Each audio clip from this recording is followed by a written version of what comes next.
ఇప్పుడు ఆర్ఎస్ ప్రవీణ్ కుమార్ ని అభిమానించే చాలా మంది ఏమంటున్నారంటే బహుజనుల కోసము సబ్బండ వర్గాల కోసము బీఎస్పీ పార్టీలో చేరి రాష్ట్ర అధ్యక్షుడు అయిండు. గత ఎన్నికల్లో 114 స్థానాల్లో పోటీ చేస్తే కనీసం డిపాజిట్ దక్కలేదు. అంటే అతన్ని కమ్యూనిటీ సంబంధించిన వాళ్లే మోసం చేశారు. కాబట్టి ఎందుకు ఉండాలి? ఆర్ఎస్ ప్రవీణ్ కుమార్ నిర్ణయం 100% కరెక్ట్ అని చెప్పి అతని ఫాలోవర్స్ అంటున్నారు.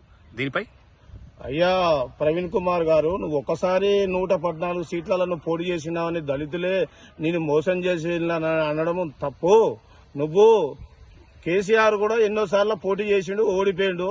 తెలంగాణ సెంటిమెంట్ తోటి తెలంగాణను దెబ్బతీసి మొత్తం భూ కబ్జాలు చేసి వెళ్ళిపోయిండు. ఇలా రాష్ట్రాన్ని నాశనం చేసిండు పోయిండు. ఆ రాష్ట్రాన్ని నాశనం చేసిన ఆయన దగ్గరికే పోయి నువ్వు మళ్ళీ పోయినావు. ఇలా దళితులను మోసం చేసినావు. ఒక్కసారి నిలబడంగానే నీకు అధికారం వస్తాను కానీ ఇలా నీకు గుర్తింపు ఎక్కడి నుంచి వచ్చిందండి? నువ్వు ఎస్సీలతో నమ్ముకుంటేనే రాష్ట్ర అధ్యక్షునిగా నీకు పేరు వచ్చింది. ఇలా లేకపోతే నాగూర్ కర్నూలులో నువ్వు ఎంపీగా నిలబడ్డా కూడా నేను ఎవ్వరు కూడా జయకర్ ప్రవీణ్ కుమార్ గారు. ఇలా కేసీఆర్ మెదక్ జిల్లాలో ఎంపీగా నిలబడబోతున్నాడు కానీ ఆడ కూడా డిపాజిట్లు రావు, నీకు రావు, కాసాని జ్ఞానేశ్వర్ కూడా రావు. మీరంతా ఒక తోడు దొంగలు. అప్పుడు పార్టీలో ఉన్నప్పుడు ఆయన పార్టీని అమ్మేసిండు. నువ్వు ఇలా దళితులను నువ్వు అమ్మేసినావు.